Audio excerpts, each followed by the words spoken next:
Hey everyone, it's the Spirited Drop poolside today. I've come down to my gorgeous sort of garden pool area in my condo to have a little bit of a break from my screen, because what I've been working on is the slide deck for my Are You Psychic workshop that I'm running at the Nanson Club here in Singapore this coming Wednesday night, which I'm super excited about. There's 50 people registered, which is unreal. I didn't expect that.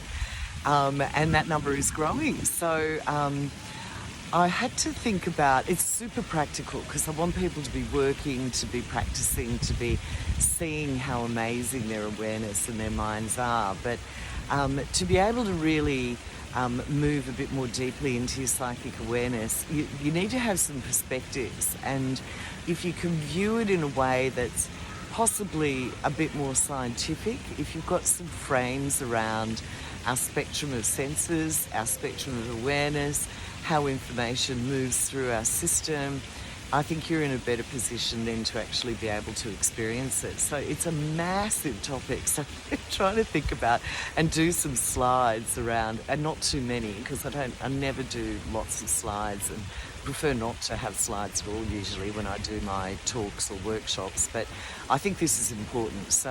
And also I'm always so keen on countering the BS out there out on social media around psychism. So there's a lot of people that say it's an exclusive skill, that only they have it, that they're the best at it, that they're the seventh granddaughter of the seventh granddaughter of the seventh granddaughter, and all of that's great, but we're all psychic, and that's the point of my talks and workshops. We're all born with the same set of senses. We're all able, if we can train our mind a little bit to be still and be expansive, we're all able to perceive information that's not obvious. And so I've settled on a few key frames that I think are going to be the most useful for everyone. So first of all, the spectrum of awareness, from the physical, observable, measurable, bound by time and space, all the way through to the non-physical, not bound by time and space, information in the form of vibrating energy that can be felt. So I've got some definitions around that spectrum, and then I've got the spectrum of senses, so that our psychic senses exist on the same sensory pole as our physical senses. So we have physical eyesight, and we have clairvoyance, we have physical hearing, and we have clairaudience. And understanding that we operate along a sensory pole, I think, is really useful, especially for developing your senses, because you can do exercises to sharpen your physical senses, and that will naturally flex your psychic senses. So we're going to talk about that.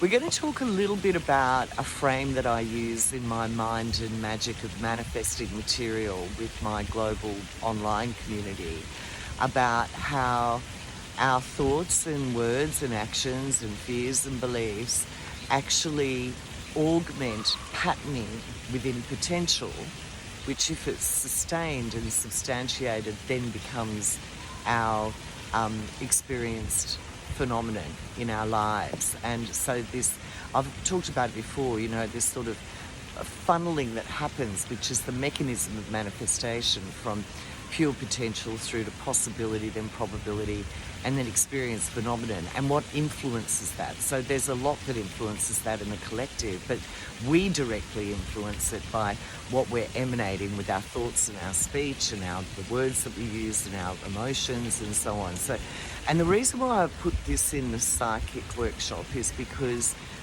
very often a good psychic will pick up patterning, but it hasn't yet manifested.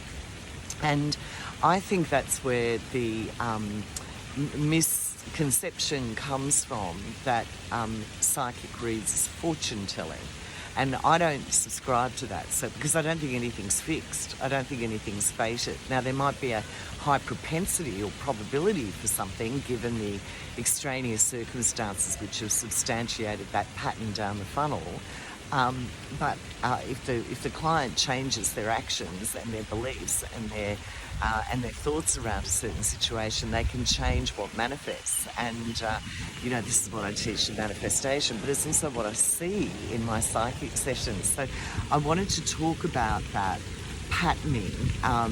And how it becomes more and more substantiated until it can be experienced, breaches the veil, if you like, because a good psychic can read patterning up that funnel.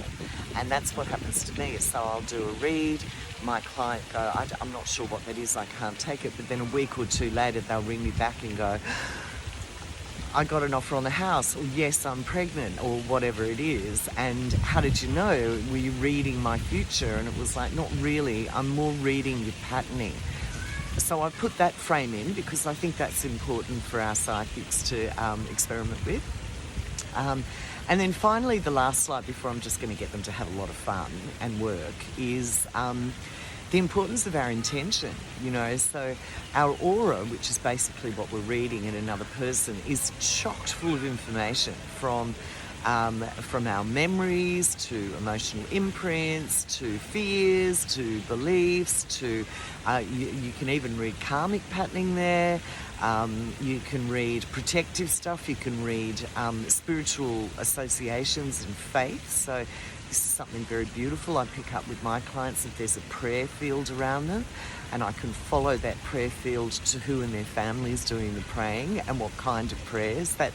That's readable in someone's aura, plus all of these potentialities. And so unless you've got a really clear intention which acts like a frame of reference and a filter on all of that information, it can get super muddy, and it's really, really hard to perceive something that's useful for your clients. So we're going to be talking about how intention acts as a filter. There's so much more I could cover, but I figured that's probably enough to get them going and experimenting with the exercises. And I've got some beautiful exercises for them. Some using tools, some using direct perception, and hopefully 50 to 60 people after Wednesday night are going to walk out of there with a very different understanding of their mind and their awareness and what they're capable of. That's my plan, and a lot of fun as well. So there are spots left, apparently. Like, I thought we'd be full at around 50 people, but we're not. So the Nansons reconfigured the space so we can fit in a few more. So if you're in Singapore on Wednesday night, get in contact with the Nanson Club and come along and join us. It's going to be lots of fun. Okay, everyone, I hope that's got you thinking. Bye.